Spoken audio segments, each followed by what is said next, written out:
Hi friends, ಎಲ್ರಿಗೂ ನಮಸ್ಕಾರ. Friends ನೋಡಿ, ಈ ಇರಾನ್ ಮತ್ತು ಇಸ್ರೇಲ್ ಯುದ್ಧದ ಪರಿಣಾಮ ಇಡೀ ಜಗತ್ತಿಗೆ ಹೇಗೆ ತಟ್ಟಿದೆ ಅಂದರೆ, ಎಲ್ಲ ಕಡೆನೂ ಈ ಎಲ್ ಪಿ ಜಿಗೆ ಹಾಹಾಕಾರ ಆಗಿದೆ. ಅದರಲ್ಲೂ ನಮ್ಮ ಭಾರತದಲ್ಲಿ, ಅದರಲ್ಲೂ ನಮ್ಮ ಬೆಂಗಳೂರಿನಲ್ಲಿ ತುಂಬ ಆಗಿದೆ.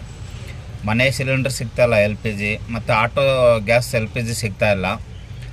ಮೊನ್ನೆ 2ನೇ ತಾರೀಕು, ನಿನ್ನೆ 2ನೇ ತಾರೀಕು old airport road Manipal hospital ಹತ್ರ ಒಂದಿದೆ ಬಂಕು. ಅದಕ್ಕೆ ಕ್ಯೂ ಎಲ್ಲಿತ್ತು ಅಂದರೆ ಮಣಿಪಾಲ್ ಹಾಸ್ಪಿಟ್ಲಿಂದನೇ ಇತ್ತು. ನಾನು 11:45ಗೆ ಕ್ಯೂಗೆ ಹಾಕಿದೆ. ನೋಡೋಣ ಎಷ್ಟೊತ್ತಿಗೆ ಹಾಕ್ಸ್ಕೊತೀನಿ ಅಂದ್ಬಿಟ್ಟು 1 ಅವರ್ ಆಯಿತು ಫ್ರೆಂಡ್ಸ್. ಮಣಿಪಾಲ್ ಹಾಸ್ಪಿಟ್ಲ್ ಗೇಟಿಂದ ಲೀಲಾ ಪ್ಯಾಲೇಸ್ ಮೈನ್ ಗೇಟ್ ಇದೆಯಲ್ಲ, ಅದರ ಆಪೋಸಿಟ್ ಸೈಡ್ಗೆ ಇದ್ದೀನಿ. ಅಂದರೆ 15 ಗಾಡಿ ಅಥವಾ 20 ಗಾಡಿ ಮೂವ್ ಆಗೋಷ್ಟು ಮಾತ್ರ ಮೂವ್ ಆಗಿದ್ದೀನಿ. ನನ್ನ ಮುಂದೆ ಇನ್ನೂ ಎಷ್ಟಿದೆ ಅಂದರೆ 100 ಗಾಡಿಗಳಿದೆ. ನಾನು ನೋಡ್ಬಿಟ್ಟು ಶಾಕ್ ಆಗ್ಬಿಟ್ಟೆ. ಆಮೇಲೆ ಸುಮ್ಮನೆ ಹಿಂಗೆ ಫ್ರೆಂಡ್ಸ್ಗಳು, ನಮ್ಮ ಆಟೋ ಡ್ರೈವರ್ ಇರ್ತಾರಲ್ಲ, ಮಾತಾಡ್ಕೊಂಡಿದ್ರೆ ಎಷ್ಟೊತ್ತಾಗ್ಬೋದು ಅಂತ ಕೇಳಿದ್ರೆ 4ರಿಂದ 5 ಅವರ್ ಆಗ್ಬೋದು ಅಂತ ಹೇಳ್ತಾರೆ.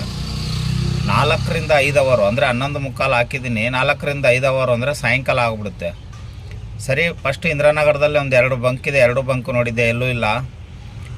ಇನ್ನು ಆಗಲ್ಲ, ನಾನು 4 ಅವರ್ 5 ಅವರ್ ಕಾಯ್ದರೆ ಆಗಲ್ಲ ಅಂದ್ಬಿಟ್ಟು ಅಲ್ಲಿಂದ ಕೋರ್ಮಂಗ್ಲಲ್ಲಿ ಒಂದು 2-3 ಬಂಕ್ ಇದೆ, ಅಲ್ಲೆಲ್ಲ ರೌಂಡ್ ಹೊಡೆದೆ. ಖಾಲಿ, ಯಾವುದು ಪ್ಯಾಸೆಂಜರ್ ಇಲ್ಲ, ಖಾಲಿ. ಇಡೀ ಕೋರ್ಮಂಗ್ಲ ಆಯಿತು. ಕೋರ್ಮಂಗ್ಲ ಆದಮೇಲೆ ಉಳಿದಿರೋದು HSR ಲೇಔಟು. HSRಲ್ಲೂ ಒಂದು 2-3 ಬಂಕ್ ಇದೆ. ಆ 2-3 ಬಂಕ್ನೂ ರೌಂಡ್ ಹೊಡೆದೆ, ಎಲ್ಲೂ ಇಲ್ಲ, ನೋ ಸ್ಟಾಕು. ಕೊನೆಗೆ ಬೆಳ್ಳಂದೂರು ಆದಮೇಲೆ ಸರ್ಜಾಪುರ ರೋಡಲ್ಲಿ ನಮ್ಮ ಮನೆ ಇರೋದ್ರಿಂದ ಎಲ್ಲ ರೌಂಡ್ ಹೊಡೆದು ಕೊನೆ ಬಂಕಲ್ಲಿ ಕೇಳಿದೆ, ಅಣ್ಣ ಯಾಕೆ ಸ್ಟಾಕು ಯಾವಾಗ ಬರುತ್ತೆ ಅಂದರೆ, ಸದ್ಯಕ್ಕೆ ಸೋಮವಾರದ ಗಂಟೆ ಏನೂ ಹೇಳೋಂಗಿಲ್ಲ ಸರ್, ಬಂದರೆ ಬರ್ಬೋದು, ಇಲ್ಲದೇ ಇರ್ಬೋದು, ಆಮೇಲೆ ನಮ್ಮ ನಂಬ್ಕೊಂಡು ಬರಬೇಡಿ ಅಂತ ಹೇಳಿದ್ರು. ಸರಿ, ಏನು ಮಾಡೋದು ಈಗ? ಹಿಂಗಾಗ್ಬಿಟ್ರೆ ನಮ್ಮದು ಓನ್ಲಿ ಎಲ್ ಪಿ ಜಿ ಅಷ್ಟೇ, ಪೆಟ್ರೋಲ್ ಇಲ್ಲ. ಸರಿ, ಪೆಟ್ರೋಲ್ ಇದ್ದಿದ್ರೆ ಒಂದು 2 ಲೀಟ್ರ್ ಟ್ಯಾಂಕ್ ಇರುತ್ತೆ, ಒಂದು 2 ಲೀಟ್ರ್ ಹಾಕೊಂಡು ಹೆಂಗೋ ಅಲ್ಲೊಂದಿಲ್ಲೊಂದು ಬಾಡಿಗೆ ಹೊಡ್ಕೊಂಡು ಟೈಮ್ ಪಾಸ್ ಮಾಡ್ಬೋದಾಗಿತ್ತು. ಆಪ್ಷನ್ ಇರಲಿಲ್ಲ. ಯಾಕೆಂದರೆ ನಾವು ಗಾಡಿ ತೊಗೊಂಡು ಸ್ಟಾರ್ಟಿಂಗ್ನಲ್ಲಿ ಅಷ್ಟೇ ಪೆಟ್ರೋಲ್ ಯೂಸ್ ಮಾಡಿದ್ದು, ಆಮೇಲೆ ಯೂಸ್ ಮಾಡಿಲ್ಲ. ಈ CNG ಅವ್ರಿಗೆ ಕಂಪಲ್ಸರಿ ಇದೆ ಪೆಟ್ರೋಲು. ಯಾಕೆಂತಂದರೆ ಅವ್ರು ದಿನ ಬೆಳಿಗ್ಗೆ ಎದ್ದು ಒಂದು 2-3 ಕಿಲೋಮೀಟ್ರ್ ಆದರೂ ಪೆಟ್ರೋಲಲ್ಲಿ ಹೋಗ್ತಾರೆ. ನಮಗೆ ಆ ಆಪ್ಷನ್ಸ್ ಕೂಡ ಇಲ್ಲ. ಪೆಟ್ರೋಲ್ ಯೂಸ್ ಮಾಡಿ ಭಾಳ ವರ್ಷಗಳಾಗ್ಬಿಟ್ಟಿದೆ. ಸರಿ, ಮೆಕ್ಯಾನಿಕ್ಗೆ ಫೋನ್ ಮಾಡಿದೆ, ಸರ್ ಹಿಂಗೆ ಭಾಳ ವರ್ಷ ಆಗಿದೆ, ಈಗ ಪೆಟ್ರೋಲ್ ಹಾಕ್ಬೋದಾ ಅಂದರೆ, ಇಲ್ಲ ಸರ್ ಹಾಕೋಕ್ಕಾಗೋದಿಲ್ಲ, ಕಾರ್ಪೊರೇಟರ್ ಎಲ್ಲ ಬ್ಲ್ಯಾಕ್ ಆಗಿಬಿಟ್ಟಿರ್ತದೆ, ನೀವು ಪೆಟ್ರೋಲ್ ಯೂಸ್ ಮಾಡಬೇಕು ಅಂದರೆ ಕಾರ್ಪೊರೇಟರ್ ಚೇಂಜ್ ಮಾಡಲೇಬೇಕು. ಸರಿ, ಎಷ್ಟಾಗುತ್ತೆ ಸರ್ ಅಂದರೆ, 1850 ರೂಪಾಯಿ ಕಾರ್ಪೊರೇಟರ್ ಇದೆ, ಒಂದಿನ 150 ರೂಪಾಯಿ ಲೇಬರ್ ಆಗುತ್ತೆ ಅಂದರು.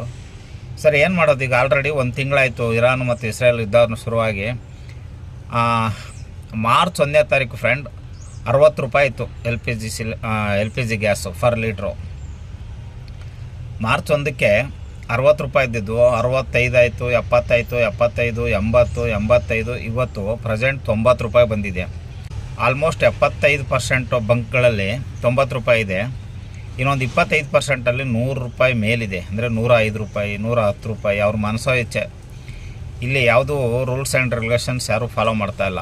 ಇವ್ರಿಗೆ ಗೌರ್ಮೆಂಟು ಒಂದು ಇಲಾಖೆ ಇದೆಯಲ್ಲೋ ಗೊತ್ತಿಲ್ಲ. ನೋಡಿ, ಮೊದಲೆಲ್ಲ ಹಂಗಿರಲಿಲ್ಲ. ಒಂದು ಬಂಕ್ಗೂ ಸ್ವಲ್ಪ ಡಿಫ್ರೆನ್ಸ್, ಅಂದರೆ 5 ಪೈಸಾ, 10 ಪೈಸಾ, 20 ಪೈಸದೊಳಗಡೆ ಇತ್ತು. ಈಗ 90 ರೂಪಾಯಿ 75% ಬಂಕ್ಗಳಲ್ಲಿದೆ. ಇನ್ನು 25%ಗಳಲ್ಲಿ 105 ರೂಪಾಯಿ ಇದೆ. ಹೆಂಗೆ ಸಾಧ್ಯ ಇದೆ? 15 ರೂಪಾಯಿ ಹೆಂಗೆ ಡಿಫ್ರೆನ್ಸ್ ಬರ್ತಾಯಿದೆ? ಇವ್ರಿಗೇನು ಇಲಾಖೆ ಇಲ್ವಾ? ಇವ್ರಿಗೆ ಯಾರು ಹೇಳೋರಿಲ್ವಾ, ಕೇಳೋರಿಲ್ವಾ? ಹೆಂಗೆ 15 ರೂಪಾಯಿ ಡಿಫ್ರೆನ್ಸ್ ಬರ್ತದೆ, 7-8 ರೂಪಾಯಿ ಡಿಫ್ರೆನ್ಸ್ ಬರ್ತದೆ? ಸರಿ, ಇನ್ನೇನು ಮಾಡೋಕ್ಕಾಗಲ್ಲ. ನಾವು ಹುಡುಕಿ ಎಲ್ಲಿ ಕಡಿಮೆ ಇರುತ್ತೋ ಅಲ್ಲೇ ಹಾಕ್ಸೋದು. ಬೇರೆಯವರು ಕೆಲವ್ರು ಹಾಕ್ಸ್ತಾ ಇರ್ತಾರೆ, ನೋಡ್ತಾ ಇರ್ತೀನಿ. ಈಗ 90 ರೂಪಾಯಿ ಇದೆ, ಕೆಲವು ಕಡೆ 105 ರೂಪಾಯಿ ಇದೆ. ಏನು ಮಾಡೋದು? ಸಿಗ್ತಾ ಇಲ್ಲ. ಒಂದಿನ ಕ್ಯೂ ನಿಂತ್ಕೊಂಡ್ರೆ 5 ಅವರ್ ಅಂದರೆ ಹೆಂಗೆ ನಿಂತ್ಕೊಳ್ಳೋದು? ಅದಕ್ಕೆ ನಾನು ಮೆಕ್ಯಾನಿಕ್ ಹತ್ರ ವಿಚಾರಿಸಿದಾಗೆ ಕೊನೆಗೆ ಇವತ್ತು ಹೋಗಿ ಒಂದು ಕಾರ್ಪೊರೇಟ್ರು, ಲೇಬರು ಎಲ್ಲ ಸೇರಿ ಕರೆಕ್ಟಾಗಿ ಅವ್ರು ಹೇಳ್ದಂಗೆ 2000ನೇ ಆಯಿತು, ಹಾಕ್ಸ್ಕೊಂಬಂದೆ. ಬಟ್ 2000 ಹೋದ್ರೂ ಹೋಗಲಿ ಬೇಜಾರಿಲ್ಲ. ಬಟ್ ಏನಪ್ಪ ಅಂತಂದರೆ, ಪೆಟ್ರೋಲ್ ಟ್ಯಾಂಕು ಬರೀ 2 ಲೀಟ್ರದ್ದಿದೆ. 1 ಲೀಟ್ರಿಗೆ 20 ಮೈಲೇಜ್ ಬರುತ್ತೆ ಅಂತ ಹೇಳ್ತಾರೆ. ಅದಿನ್ನೂ ನಾನು ಹಾಕ್ಸಿ ಓಡ್ಸೋಕ್ಕೆ ಶುರು ಮಾಡಿದ್ಮೇಲೆ ಗೊತ್ತಾಗೋದು 20 ಬರ್ತದ, ಇಲ್ಲ ಅದಕ್ಕಿಂತ ಕಮ್ಮಿ ಬರ್ತದೆ, ಇಲ್ಲ ಅದಕ್ಕಿಂತ ಜಾಸ್ತಿ ಬರುತ್ತೆ ಅಂತ. ಜಾಸ್ತಿ ಬಂದರೆ ಪರವಾಗಿಲ್ಲ, ಕಡಿಮೆ ಬಂದರೆ 2 ಲೀಟ್ರ್ ಹಾಕ್ಸಿ ಎಷ್ಟು ಓಡಿಸ್ಬೋದು? ಮತ್ತು ತಿರ್ಗಾ ಪೆಟ್ರೋಲ್ ಬಂಕ್ ಹುಡುಕಬೇಕು. ಕೊನೆ ಪಕ್ಷ ಒಂದು 5-6 ಲೀಟ್ರ್ ಕೆಪಾಸಿಟಿ ಟ್ಯಾಂಕ್ ಇದ್ದಿದ್ರೆ ನಮ್ಗೆ ಪ್ರಾಬ್ಲಮ್ ಆಗ್ತಾ ಇರಲ್ಲ. 2000 ಖರ್ಚಾಗಿದ್ರೂ ಬೇಜಾರಾಗ್ತಾ ಇರಲ್ಲ. ಈಗ ಹೋಗಲಿ ಹಳೇದು ಒಂದು ನಾವು ಈ 4 ಸ್ಟ್ರೋಕ್ ಬರೋಕ್ಕೆ ಮುಂಚೆ 2 ಸ್ಟ್ರೋಕ್ ಗಾಡಿಗಳಿತ್ತು. ಅದರಲ್ಲಿ 10ರಿಂದ 12 ಲೀಟ್ರು ಪೆಟ್ರೋಲ್ ಹಿಡಿತಿತ್ತು. ಆ ಟ್ಯಾಂಕ್ಗಳೇನಾದ್ರು ಸಿಗುತ್ತಾ ಅಂತ ಹುಡುಕ್ದೆ, ಎಲ್ಲೂ ಆ ಟ್ಯಾಂಕ್ಗಳು ಸಿಗ್ತಾಯಿಲ್ಲ. ಆ ಟ್ಯಾಂಕ್ ಇವಾಗ ಇಲ್ಲವೇ ಇಲ್ಲ, ಮ್ಯಾನುಫ್ಯಾಕ್ಚರ್ಗೆ ಇಲ್ಲ. ಎಲ್ಲರೂ ಹಳೇದಿದ್ರು ತೊಗೊಂಬನ್ನಿ ಸರ್ ಹಾಕ್ಕೊಡ್ತೀವಿ ಅಂತಾರೆ. ಹಳೇದು ಎಲ್ಲಿ ಇರ್ತದೆ, ಯಾರ ಹತ್ರ ಇಟ್ಕೊಂಡಿರ್ತಾರೆ? ಸರಿ ಏನು ಮಾಡೋದು ಅಂಥೇಳಿ ಸದ್ಯಕ್ಕೆ ಇವಾಗ ಹಿಂಗೆ ಮಾಡಿದ್ದೀನಿ ಫ್ರೆಂಡ್ಸ್. ನೋಡಿ, ಇವತ್ತು ಈ ಪ್ರಾಬ್ಲಮ್ ಇದೆ. ಈ ಯುದ್ಧ ಸದ್ಯಕ್ಕೆ ಮುಗಿಯೋ ಲಕ್ಷಣ ಇಲ್ಲ. ಇನ್ನು ಮುಂದಕ್ಕೆ ಎಲ್ಲಿ ಹೋಗ್ಬಿಡ್ತದೋ ಗೊತ್ತಿಲ್ಲ. ಹಂಗಾಗಿ 2000 ಹೋದ್ರೂ ಪರವಾಗಿಲ್ಲ. ನೋಡಿ, ಕೆಲವು ಡ್ರೈವರ್ಗಳು ಈಗ ಬರೀ LPG ಇರೋದ್ರಿಂದ ಈ ಥರ ಪ್ರಾಬ್ಲಮ್ ಆದಾಗ ನಾವು ಭಾಳ ಕಷ್ಟಪಡಬೇಕಾಗತ್ತೆ. ಅದಕ್ಕೆ 2000 ಹೋದ್ರೂ ಪರವಾಗಿಲ್ಲ, ಈ ಆಪ್ಷನ್ಸ್ ನಾವು ಪೆಟ್ರೋಲ್ ರನ್ ಆಗಂಗೆ ಮಾಡ್ಕೊಂಬಿಟ್ರೆ ತುಂಬ 2 ಅವರು 3 ಅವರು 4 ಅವರು ಕ್ಯೂ ನಿಂತ್ಕೊಳ್ಳೋ ಪರಿಸ್ಥಿತಿ ಬಂದು ಎಲ್ಲೂ ಸ್ಟಾಕ್ ಇಲ್ದಿದ್ದಾಗ, ನಿನ್ನೆ ನಾನು ಹಂಗೆ ಆಯಿತು, ಮಧ್ಯಾಹ್ನ ಹೋಗಿ ಮನೆಗೆ ಮಲ್ಕೊಂಬಿಟ್ಟೆ. ಇವತ್ತು ಬೆಳಿಗ್ಗೆ ಬಂದು ಮತ್ತೆ ಒಂದು ಕಡೆ ಎಲ್ಲೋ ಸಿಗ್ತಿತ್ತು, ಅರ್ಧ ಗಂಟೆ ವೆಯ್ಟ್ ಮಾಡಿ ಫುಲ್ ಟ್ಯಾಂಕ್ ಮಾಡಿಸ್ಕೊಂಡೆ. ಹಿಂಗಾದರೆ ಹೆಂಗೆ ನಾವು ಓಡಿಸೋದು? ಆಲ್ರೆಡಿ ನಮಗೆ ಸಾಲಗಳಿದೆ, ಮಕ್ಕಳು ಎಜುಕೇಷನ್ ಇದೆ, ಮನೆ ಬಾಡಿಗೆ ಕಟ್ಟಬೇಕು, ರೇಷನ್ನು, ಕಾಯಿಲೆ, ಕಷಾಯ ಇಷ್ಟೆಲ್ಲ ಇರುತ್ತೆ. ಇದ್ರ ಮಧ್ಯೆ ಈ ಥರ ಆದರೆ ಹೆಂಗೆ ಅಂತ ಅದಕ್ಕೆ 2000 ಹೋದ್ರೂ ಪರವಾಗಿಲ್ಲ ಅಂತ ಮಾಡಿಸಿದ್ದೀನಿ.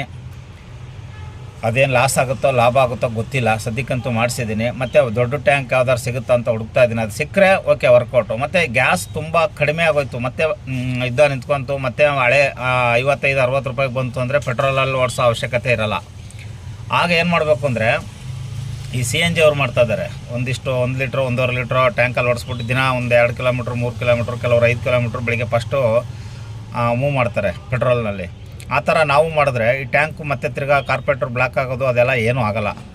ಲೈಫ್ ಟೈಮ್ ಇದನ್ನು ಮೇಂಟೈನ್ ಮಾಡ್ಕೊತ ಹೋಗ್ಬೋದು. ಹಿಂಗೆ ಮಾಡಿದಾಗ ಏನಾಗುತ್ತೆ, ಮತ್ತೆ ಈ ಥರ ಏನೋ ಪರಿಸ್ಥಿತಿ ಬಂದಾಗ ಟ್ಯಾಂಕ್ನ ಮತ್ತೆ ನಾವು ಪೆಟ್ರೋಲ್ ಹಾಕ್ಕೊಂಡು ಯೂಸ್ ಮಾಡ್ತಾ ಇರ್ಬೋದು. ನನಗಾಗಿರೋ ಪರಿಸ್ಥಿತಿ ಹಿಂಗಾಗಿತ್ತು. ಅದೇ ದುಡ್ಡು ಇರಲಿಲ್ಲ, ಆದ್ರೂ ಸಹ ಎಲ್ಲ ಒಂದು ಕಡೆ ಅಡ್ಜಸ್ಟ್ ಮಾಡಿ 2000 ಅಡ್ಜಸ್ಟ್ ಮಾಡಿ ಹಾಕ್ಕೊಂಡು ಮೇಂಟೈನ್ ಮಾಡ್ತಾಯಿದ್ದೀನಿ. ಸದ್ಯಕ್ಕೆ ಇವತ್ತು ಅಂಥ LPGದು ಪ್ರಾಬ್ಲಮ್ ಏನಿಲ್ಲ, ಎಲ್ಲ ಕಡೆ ಸಿಗ್ತಾಯಿದೆ.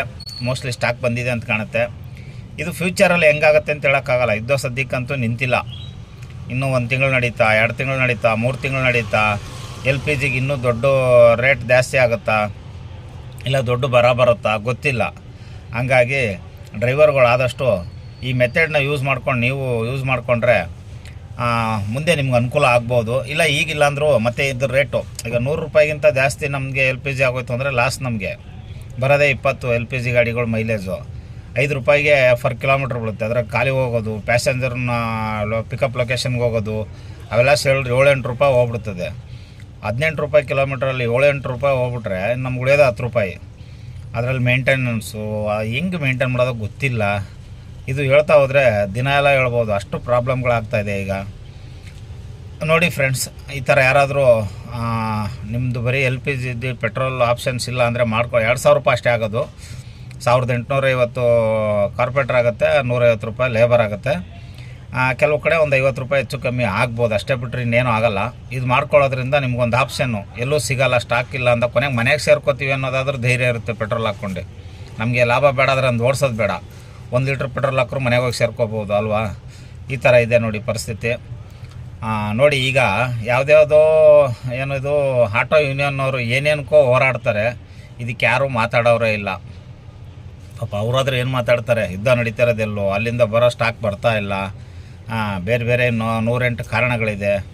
ಹಂಗಾಗಿ ಯಾರೂ ಏನೂ ಮಾತಾಡೋಕ್ಕಾಗಲ್ಲ, ನಮಗೂ ಅರ್ಥ ಆಗುತ್ತೆ. ಆದರೂ ಸ್ವಲ್ಪ ಆವಾಗವಾಗ ಬಂದು ಆನ್ಲೈನ್ ಮುಖಾಂತರ, ಸೋಷಿಯಲ್ ಮೀಡಿಯಾ ಮುಖಾಂತರ 1-2 ಮಾತಾಡಿದ್ರೆ ನಮ್ಮ ಡ್ರೈವರ್ಗಳಿಗೂ ಸಮಾಧಾನ ಇರ್ತಿತ್ತು. ಆ ಕೆಲಸ ಯಾರೂ ಮಾಡ್ತಾಯಿಲ್ಲ, ಮುಂದಾದರೂ ಮಾಡಲಿ. ಇಷ್ಟೇ ಫ್ರೆಂಡ್ಸ್, ಇದನ್ನು ಹೇಳ್ಬೇಕು ಅನಿಸ್ತು, ಹೇಳ್ತಾ ಇದ್ದೀನಿ. ಮಾಡಿಸ್ಕೊಳ್ಳೋದು ಬಿಡೋದು ನಿಮಗೆ ಬಿಟ್ಟಿದ್ದು. ನೋಡಿ, ನನ್ನ ಐಡಿಯಾ ನಾನು ಹಿಂಗೆ ಮಾಡ್ಕೊಂಡು ಒಂದು ಸೇಫ್ಟಿ ಝೋನಿಗೆ ಬಂದಿದ್ದೀನಿ. ಯಾಕೆಂದ್ರೆ ಡ್ರೈವರ್ ಕಷ್ಟ ನನಗೆ ಗೊತ್ತಿದೆ, ಹಂಗಾಗಿ ಹೇಳ್ತಾ ಇದ್ದೀನಿ. ಇಷ್ಟೇ ನೋಡಿ, ಈ ವಿಡಿಯೋ ಫುಲ್ ನೋಡಿರೋ ತಮ್ಮೆಲ್ಲರಿಗೂ ಮತ್ತೊಮ್ಮೆ ನನ್ನ ಹೃದಯಪೂರ್ವಕ ಧನ್ಯವಾದಗಳನ್ನು ತಿಳಿಸ್ತೀನಿ. ಬಾಯ್, ಮತ್ತೆ ಸಿಗೋಣ ಮುಂದಿನ ವಿಡಿಯೋದಲ್ಲಿ. ನಮಸ್ಕಾರ.